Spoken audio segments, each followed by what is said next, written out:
Hi, welcome back to my cooking channel. சூப்பராக இன்றைக்கி mushroom gravy தான் பண்ணேன், என்னோடய ஸ்டைலில் பண்ணேன். இந்த ஒரு வீடியோவும் பார்க்காம நமக்கு தோன்றதை பண்ணும்போது ஒரு டேஸ்ட் வரும்ல, அல்டிமேட்டாக இருந்துச்சு. அந்த டேஸ்ட்டு நாக்கிலே ஒட்டிகிட்டு இருக்க அளவுக்கு அவ்வளோ சூப்பராக இருந்துச்சு. அந்த ரெசிபி எப்படி செய்யுதுன்னு பார்க்கலாமா? ஒரு பேன் வச்சுட்டு ஆயில் ஊற்றிட்டு ஒரு வெங்காயம் சேர்த்துருக்கேன். எல்லாமே பெருசாகவே கட் பண்ணிக்கலாம். அப்புறம் தக்காளி அதையும் 2ஆகவே கட் பண்ணிட்டேன். 3 பூண்டு, 2 பச்சை மிளகா பழுத்ததாக இருந்துச்சு, ரெட் கலரில். அதனால் காஞ்ச மிளகா வேணுன்னா நீங்கள் சேர்த்துக்கோங்க. பச்சை மிளகா இல்லாத டைமில் அது சேர்த்து எல்லாத்தையும் 2 சைடும் வதக்கி எடுத்து வச்சுக்கோங்க. ஆறுனதுக்கப்புறம் நம்ம இதை அரைச்சி வச்சுக்க போகிறோம். இதிலே இந்த கிரேவிக்கான பாதி வேலை முடிஞ்சிச்சு. இது ஆற வைக்கிறதுக்கான டைம் தான்.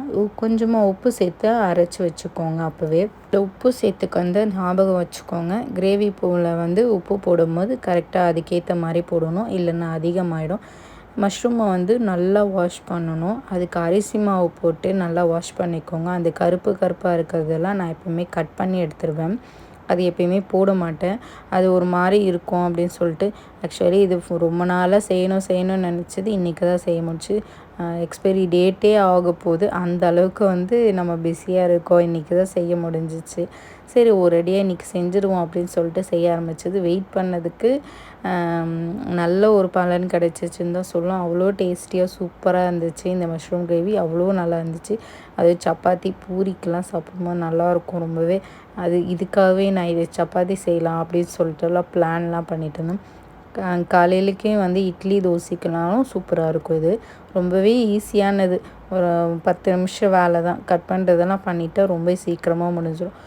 அதுக்கப்புறம் நம்ம வதக்க ஸ்டார்ட் பண்ணலாம். ஒரு பேன் வச்சுட்டு 2 லவங்கம், ஒரு ஏலக்காய், அப்புறம் பட்டை சேர்த்துருக்கேன். அப்புறம் பிரியாணி இலை, ஒரு வெங்காயம் குட்டி குட்டியாக கட் பண்ணியிருக்கேன். அதையும் சேர்த்து நல்லா வதக்கி விடுங்க. அது கூடவே இஞ்சி பூண்டு பேஸ்ட்டு, அப்புறம் நம்ம கட் பண்ணி வச்சுருக்க மஷ்ரூமும் குட்டி குட்டியாக கட் பண்ணிக்கும். மஷ்ரூம் சாதாரணமாக ஃப்ரை பண்ணும்போது குட்டியாகிடும் பெருசாகவே இருந்தாலும். ஆனால் இந்த மாதிரி கிரேவிலலாம் போடும்போது பெருசாகவே தான் இருக்கும், சுருங்காது சொல்லுவாங்க. அது நான் ட்ரையும் பண்ணியிருக்கேன், அதே மாதிரி தான் இருக்கும். அது மிக்ஸ் பண்ணி விடுங்க. நல்லா வதங்கினதுக்கப்புறம் நம்ம அரைச்சி வச்சுருக்க விழுதையும் இதில் போட்டுட்டு கூட வெறும் மிளகாத்தூள், கரம் மசாலா, ஜீரகத்தூள், பெருங்காய பொடி எல்லாம் போட்டு தண்ணி அதுமாதிரி சேர்த்து கொதிக்க வச்சுட்டு கொஞ்சமாக கஸ்தூரி மேத்தி போட்டு ஆஃப் பண்ணால் சூப்பராக ரெடி ஆகிடும். என்ஜாய்.